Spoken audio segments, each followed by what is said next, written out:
नमस्ते दोस्तों, कैसे हैं आप सभी। तो आज की क्लास में हम सगुण धारा पढ़ेंगे। सगुण भक्ति उद्भव एवं विकास।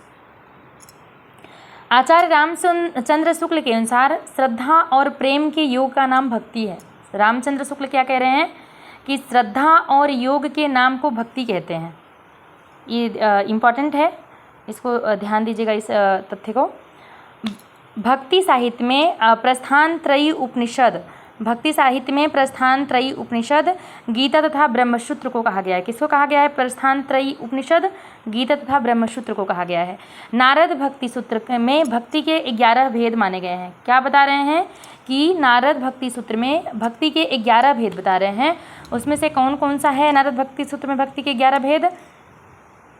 पहला भेद है कि गुणा महात्मा शक्ति, रूपा शक्ति, पूजा शक्ति, स्मरण शक्ति, दास्या शक्ति, दास्या शक्ति, साख्या शक्ति, कांता शक्ति, वात्सल्य शक्ति, आत्मनिवेदना शक्ति, तन्मयता शक्ति, परम विरह शक्ति। ये 11 भेद बता रहे हैं भक्ति के, नारद भक्ति सूत्र में है। इस महत्वपूर्ण भी है, ध्यान दीजिएगा इसको। आगे चलेंगे तो भागवत पुराण में नवधा भक्ति का उल्लेख किया गया है। भागवत पुराण में नवधा भक्ति का उल्लेख किया गया है, तो जो कि निम्नलिखित है। कौन कौन सी भक्ति है भागवत पुराण में? तो श्रवण, कीर्तन, स्मरण, पाद सेवन, अर्चन, बंदन, दास, शाक्य और आत्मनिवेदन। ये हमारे भागवत पुराण के हिसाब से भक्ति का उल्लेख किया गया है। श्रवण, कीर्तन, स्मरण, पाद सेवन, अर्चन, बंदन, दास, शाक्य और आत्मनिवेदन। आगे चलेंगे कि वैष्णव धर्म में सर्वप्रथम भागवत धर्म आता है। क्या बोल रहे हैं कि वैष्णव धर्म में सर्वप्रथम भागवत धर्म आता है। भागवत धर्म के बाद क्रमशः सात्वत, पंचरात्र तथा नारायणी धर्म का उदय होता है। वैष्णव धर्म सर्वप्रथम आता है भागवत धर्म में। उसके बाद बता रहे हैं कि भागवत धर्म के बाद बता रहे हैं कि ये आता है कौन कौन सा आता है धर्म? तो सात्वत, पंचरात्र तथा नारायणी धर्म आता है। ये 3 उदय होता है इनका। फिर चलेंगे कि सात्वत धर्म के प्रवर्तक वासुदेव माने जाते हैं। सात्वत धर्म के प्रवर्तक वासुदेव माने जाते हैं। पांच रात्र में रात्र शब्द का अर्थ ज्ञान है। परम तत्व, मुक्ति, भुक्ति, योग तथा विषय संसार, इन पंचविध ज्ञान वचन को पंचरात्र धर्म कहते हैं। बोल रहे हैं कि पंचरात्र में रात्र शब्द का अर्थ ज्ञान है। परम तत्व, मुक्ति, भक्ति, योग तथा विषय, परम तत्व, मुक्ति, भुक्ति, योग तथा विषय यानी कि संसार, इन पंचविध ज्ञान को वचन को 5 रात धर्म कहते हैं। वैष्णव भक्ति का उदय जो है, वैष्णव भक्ति का उदय दक्षिण भारत में हुआ है। वैष्णव भक्ति का उदय कहाँ हुआ है? दक्षिण भारत में हुआ है। दक्षिण भारत में ही सगुण भक्ति भी उत्पत्ति दक्षिण भारत में ही सगुण भक्ति भी आती है और वैष्णव भक्ति का भी उदय दक्षिण भारत में होता है। आगे है कि वैष्णव भक्ति का आधार ग्रंथ है भागवत महापुराण। क्या है? भागवत महापुराण है। वैष्णव भक्ति का आधार ग्रंथ भागवत महापुराण है। वैष्णव भक्ति के आदि आचार्य रामानुजाचार्य मान जाते हैं। वैष्णव भक्ति के आदि आचार्य कौन है? रामानुजाचार्य मान जाते हैं। वैष्णव भक्ति के संप्रदाय, आचार्य एवं दर्शन दिया गया है, जो कि देखते हैं। तो रामानुजाचार्य आते हैं। रामानुजाचार्य जो है श्री संप्रदाय का प्रवर्तन कौन करता है? तो रामानुजाचार्य करते हैं। रामानुजाचार्य श्री संप्रदाय के प्रवर्तक रामानुजाचार्य हैं और रामानुजाचार्य का जन्म जो है 1016 ईस्वी में और निधन इनका जो होता है 1127 ईस्वी में होता है। रामानुजाचार्य के गुरु यादव प्रकाश हैं और विशिष्टाद्वैतवाद है। रामानुजाचार्य का दर्शन क्या है? विशिष्टाद्वैतवाद है। जन्म स्थान कांचीपुरम, दक्षिण भारत है रामानुजाचार्य का। आगे चलेंगे ब्रह्म संप्रदाय। ये बहुत ही ज़्यादा महत्वपूर्ण है कि स्त्री संप्रदाय, ब्रह्म संप्रदाय, रुद्र, सनकादि और इनके प्रवर्तक कौन है। तो अब आगे चलेंगे ब्रह्म संप्रदाय में। तो ब्रह्म संप्रदाय जो है इनके प्रवर्तक हैं मध्वाचार्य। मध्वाचार्य का कौन संप्रदाय है? ब्रह्म संप्रदाय है। तो मध्वाचार्य का समय है 1199 ईस्वी और इनका गुरु का पता नहीं मध्वाचार्य का। मध्वाचार्य का दर्शन जो है यह मध्वाचार्य का दर्शन द्वैतवाद है। रामानुजाचार्य का था विशिष्टाद्वैतवाद, मध्वाचार्य का है द्वैतवाद और इनका जन्म स्थान है वेलीग्राम। रुद्र संप्रदाय आता है। रुद्र संप्रदाय के प्रवर्तक विष्णु स्वामी हैं। रुद्र संप्रदाय के प्रवर्तक विष्णु स्वामी हैं और इनका समय 1300 है। शुद्धाद्वैतवाद इनका है। विष्णु स्वामी का कौन सा दर्शन है? शुद्धाद्वैतवाद दर्शन इनका है। सनकादि संप्रदाय के प्रवर्तक निम्बकाचार्य हैं और निम्बकाचार्य जो है 1114 ईस्वी इनका जन्म है, 1162 इनका निधन है। नारद मुनि गुरु मिलते हैं इनके, सनकादि इनके निम्बकाचार्य के गुरु हैं नारद मुनि। और द्वैताद्वैतवाद को भेदाभेदवाद भी कहा जाता है। द्वैताद्वैतवाद जो है इसका एक नाम और है जो कि भेदाभेद है। और इनका जन्म स्थान निम्बापुर यानी कि बेल्लरी जिला है। किसका? निम्बकाचार्य का। तो निम्बकाचार्य जो है सनकादि संप्रदाय के प्रवर्तक हैं। फिर है रुद्र संप्रदाय। तो रुद्र संप्रदाय के अभी हमने देखा तो रुद्र संप्रदाय विष्णु स्वामी प्रवर्तक मिलते हैं और बल्लभाचार्य भी रुद्र संप्रदाय के प्रवर्तक हैं। कौन है? बल्लभाचार्य। बल्लभाचार्य का समय मिलता है 1478 ईस्वी, निधन 1530 ईस्वी। विष्णु स्वामी इनके गुरु हैं। बल्लभाचार्य गुरु कौन है? विष्णु स्वामी हैं।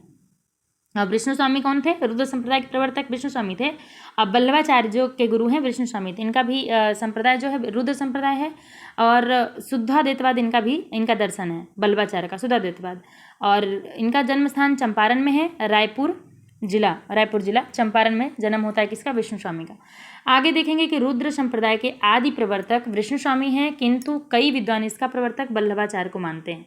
ये इम्पोर्टेंट कथन है कि रुद्र संप्रदाय के आदि प्रवर्तक तो विष्णु स्वामी माने जाते हैं, किंतु कई विद्वान जो हैं इसका प्रवर्तक बल्लभाचार्य को भी मानते हैं।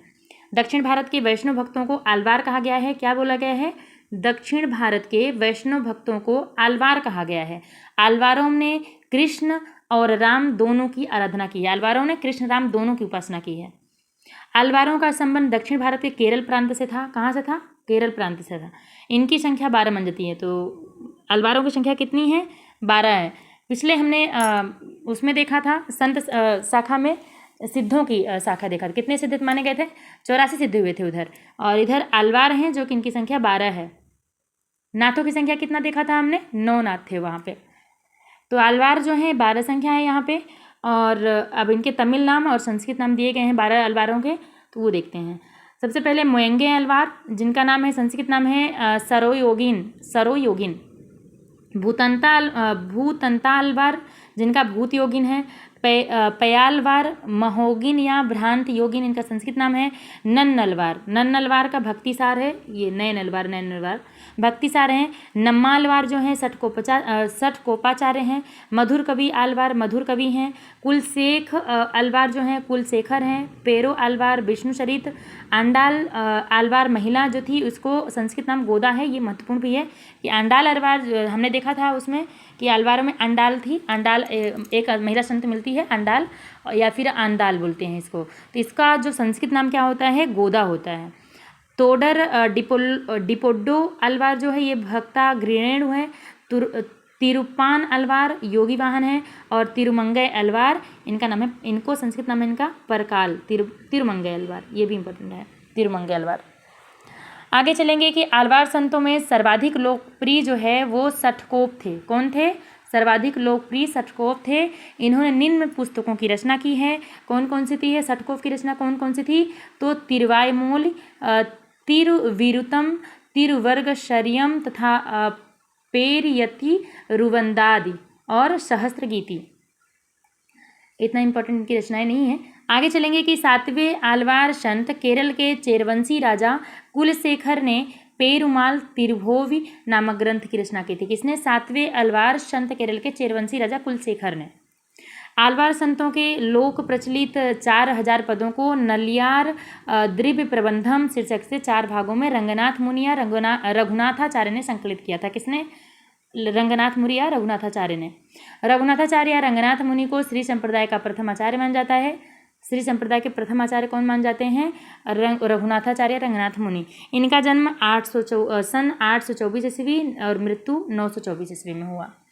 रंगनाथ मुनि ने न्याय तत्व नामक एक दार्शनिक संस्कृत ग्रंथ लिखा था। किसने? रघुनाथ मुनि ने, रंगनाथ मुनि ने। श्री संप्रदाय के आदि प्रवर्तक रामानुजाचार्य के पूर्ववर्ती आचार्य काल क्रमानुसार दिया गया है। ये भी महत्वपूर्ण है कि रंगनाथ मुनि सबसे पहले आते हैं, फिर पुंडरीकाक्ष आते हैं, फिर राम मिश्र आते हैं, फिर यमुनाचार्य, फिर रामानुजाचार्य। इनकी परंपरा है कि रामानुजाचार्य कौन से स्थान पे आते हैं? तो सबसे पहले रंगनाथ मुनि आते हैं, फिर पुंडरीकाक्ष, फिर राम मिश्र, फिर यमुनाचार्य, तब रामानुजाचार्य आते हैं। आगे चलेंगे कि श्री संप्रदाय के चतुर्थाचार्य यमुनाचार्य हैं, क्योंकि रामानुजाचार्य 5वें स्थान पे आते हैं, तो चतुर्थाचार्य कौन है? यमुनाचार्य हैं, और इनका समय 916 से 1040 ईस्वी बता रहे हैं। ने सिद्धत्रय, आगम प्रमाण, गीतार्थ संग्रह आदि दार्शनिक ग्रंथों की रचना की थी। किसने? तो यमुनाचार्य ने। फिर है कि श्री संप्रदाय में राम को आराध्य, श्री संप्रदाय में राम को आराध्य मान जाता है तथा ब्रह्म, रुद्र एवं सनकादि में कृष्ण को आराध्य मान जाता है। ध्यान रखना है कि श्री संप्रदाय में राम को आराध्य मान जाता है, जबकि ब्रह्म, रुद्र एवं सनकादि संप्रदाय में कृष्ण को आराध्य स्वीकार किया जाता है। अहिंसावाद और प्रपत्तिवाद वैष्णव संप्रदाय का वैशिष्ट्य है। कौन सा? अहिंसावाद और प्रपत्तिवाद। अहिंसावाद और प्रपत्तिवाद वैष्णव संप्रदाय का वैशिष्ट्य है। प्रपत्तिवाद को शरणागति भी कहा गया है। क्या कहा गया है? शरणागति कहा गया है। वैष्णव संप्रदाय में प्रपत्ति या शरणागति के 6 अंग माने गए हैं। कितने? 6 अंग माने गए हैं। कौन कौन से? तो अनुकूल या संकल्प, प्रतिकूल या त्याग, रक्षा का विश्वास, और गोत्रित्व, वर्ण, आत्मनिक्षेप तथा कार्यपणता। आगे देखेंगे कि शंकराचार्य का जन्म 8वीं शती के आसपास केरल में हुआ था। कहाँ पे? 8वीं शती। शंकराचार्य का समय क्या है? 8वीं शती है, और केरल के आसपास में हुआ था। शंकराचार्य ने अद्वैत वेदांत दर्शन दिया था। अद्वैत वेदांत की स्थापना तथा प्रस्थान त्रयी का भाष्य किया। किसने? शंकराचार्य ने। शंकराचार्य के गुरु का नाम गोविंद योगी था। शंकराचार्य ने स्मार्त संप्रदाय का प्रवर्तन किया। किसका? स्मार्त संप्रदाय का प्रवर्तन शंकराचार्य ने किया, और पंचदेवोपासना पर आधारित है, जो कि पंचदेवोपासना पर आधारित है। आगे देखेंगे कि कुछ विद्वान शंकराचार्य को प्रच्छन्न बौद्ध भी कहते हैं, क्योंकि इनके गुरु के गुरु गौड़पात्र के बौद्ध थे। दक्षिण के शैव भक्तों को नयनार कहा जाता है। महत्वपूर्ण है कि दक्षिण के शैव भक्तों को क्या कहा जाता है? नयनार कहा जाता है, जिनकी संख्या 63 बताई गई है। आलवार की संख्या कितनी बताई गई थी? तो आलवार की संख्या इसमें 9 बताई गई थी, और नयनवार है, इनकी संख्या 63 बताई जा रही है। दक्षिण के आलवार संतों की भाषा तमिल थी। दक्षिण के आलवार संतों की भाषा तमिल थी। आलवारों में प्रसिद्ध एकमात्र महिला आंदाल, जिसका संस्कृत नाम गोदा हमने देखा था, को दक्षिण की मीरा कहा गया है। बहुत बहुत इंपॉर्टेंट है ये कि आलवारों में प्रसिद्ध एकमात्र महिला आंदाल, जिसको आंदाल जो है इसको संस्कृत नाम गोदा था, और इसको दक्षिण की मीरा कहा जाता था। दक्षिण की मीरा। आगे है सगुण धारा, यानी कि राम भक्ति शाखा, जो कि हम इसके अगली क्लास में देखेंगे। हमारे साथ अभी तक बने रहने के तब तक बहुत बहुत धन्यवाद।